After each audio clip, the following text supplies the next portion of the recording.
Emiten Grup Astra PT Astra Grafia Tbk mengumumkan akan membagikan dividen interim kepada investor senilai Rp40,46 miliar atau setara dengan Rp30 per saham.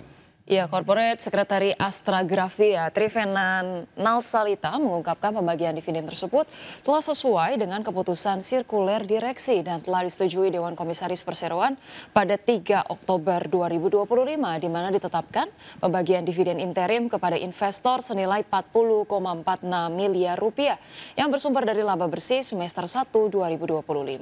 Perseroan menegaskan pembagian dividen interim untuk tahun buku 2025 kepada pemegang saham tidak akan mempengaruhi kelangsungan usaha perseroan.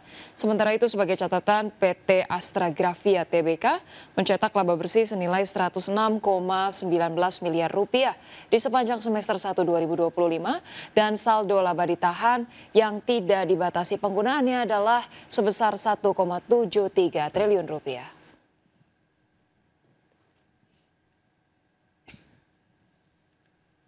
Pemirsa, PT Perusahaan Gas Negara Tbk atau Pegas membukukan koreksi laba bersih sepanjang semester 1 2025 meski pendapatan tercatat mengalami pertumbuhan. Adapun analis pasar modal menilai kinerja Pegas di semester 1 dibayangi beban biaya regasifikasi yang diperkirakan masih akan terus berlanjut hingga akhir tahun ini. PT Perusahaan Gas Negara Tbk membukukan koreksi laba bersih sepanjang semester 1 2025 meskipun pendapatan meningkat. Kondisi ini dipicu oleh tekanan beban pokok termasuk dari biaya regasifikasi. Research analis MNC Sekuritas Christian Sitorus menilai biaya regasifikasi ini akan tetap membayangi perseroan di tengah upaya perbaikan kinerja. Ia memproyeksikan laba bersih Pegas sepanjang 2025 mencapai 281,6 juta dolar Amerika, turun dibandingkan dengan laba bersih 2024 sebesar 339,4 juta dolar. Untuk tahun berikutnya, laba bersih ditaksir mencapai 306 juta dolar. Estimasi tersebut turut menyertakan proyeksi beban yang harus ditanggung perseroan. Sementara itu berdasarkan laporan keuangan semester 1 2025, Pegas mencatat laba bersih sebesar 144,42 juta dolar Amerika. Torehan laba bersih itu turun 22,6% year on year dari posisi sebelumnya di level 186,6 juta dolar. Sejatinya Pegas membukukan kenaikan pendapatan sebesar 5,37% di semester 1 2025. Namun beban pokok perseroan tercatat naik 13,02% menjadi 1,61 miliar dolar dibandingkan akhir Juni 2024 yang sebesar 1,43 miliar dolar. Berbagai sumber IDX Channel.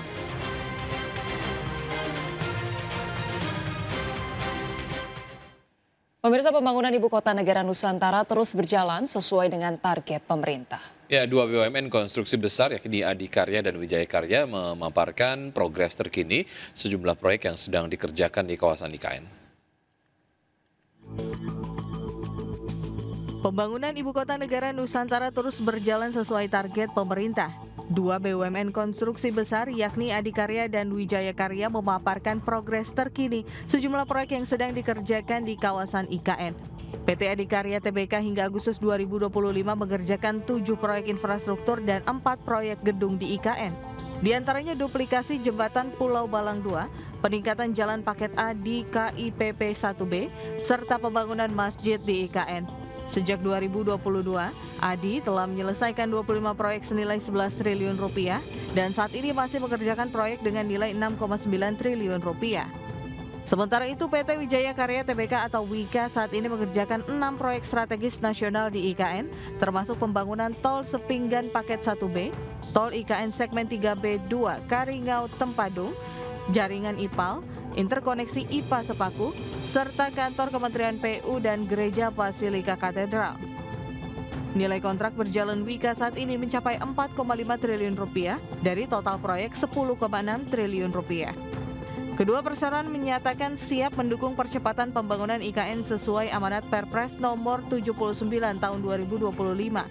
Hingga pertengahan tahun ini, WIKA telah membukukan kontrak baru 5,24 triliun rupiah, sedangkan Adi meraih 3,8 triliun rupiah. Pemerintah menargetkan IKN resmi menjadi ibu kota politik Indonesia pada tahun 2028. Berbagai sumber IDX Channel. Dan pemirsa, berbagai informasi menarik lainnya akan kami hadirkan usai jeda berikut ini, tetaplah bersama kami.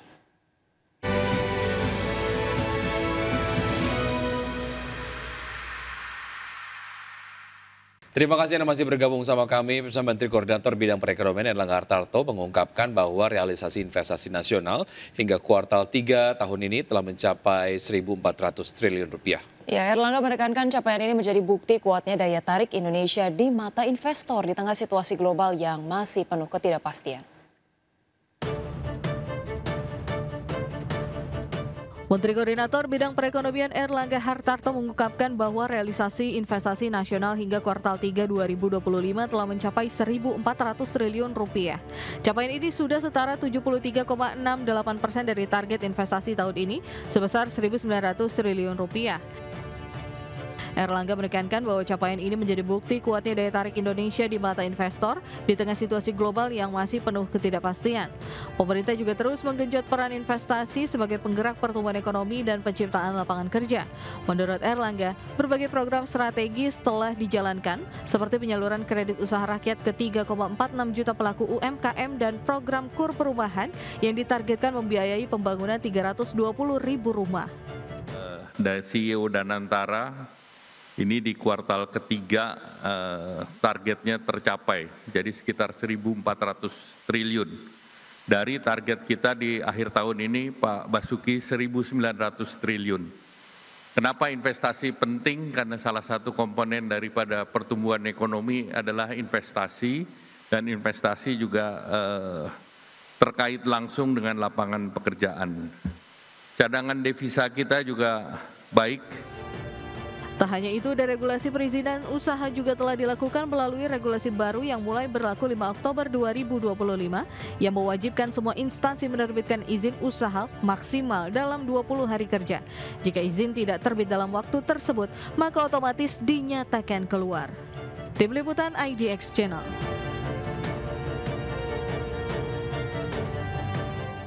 Ya, selanjutnya pemirsa, pemerintah terus mendorong potensi transformasi ekonomi Indonesia untuk keluar dari jebakan negara pendapatan menengah. Ya, salah satunya mengarahkan pembangunan menuju era productivity-led growth.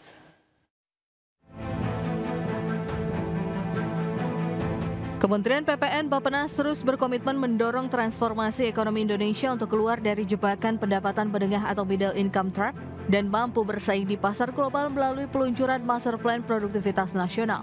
Menteri Perencanaan Pembangunan Nasional Kepala Badan Perencanaan Pembangunan Nasional Rahmat Pambudi mengungkapkan, Master Plan ini diharapkan menjadi instrumen bersama untuk menjadikan produktivitas sebagai motor penggerak utama pembangunan nasional menuju Indonesia Emas 2045. Meningkatnya daya saing sumber daya manusia itu harus dimulai dari productivity. Dan productivity harus dimulai daripada ekosistem yang bisa kita lakukan. Pengalaman kita dari kantor ini juga demikian. Kenapa periode tahun 70 sampai tahun 80 sampai tahun 90 kita sangat produktif? Karena ekosistem kita mendorong kita berbuat produktif. Dan itu tercermin dalam pertumbuhan ekonomi yang tinggi, inflasi yang rendah dan terjaga. Seperti diketahui melalui kolaborasi dengan Asian Productivity Organizations, Master Plan Produktivitas Nasional menghadirkan kerangka awal yang akan menjadi panduan bagi Indonesia dalam mengarahkan pembangunan menuju era productivity-led growth. Peningkatan produktivitas tidak hanya menyangkut ekonomi, tetapi juga kesejahteraan masyarakat. Tim Liputan IDX Channel.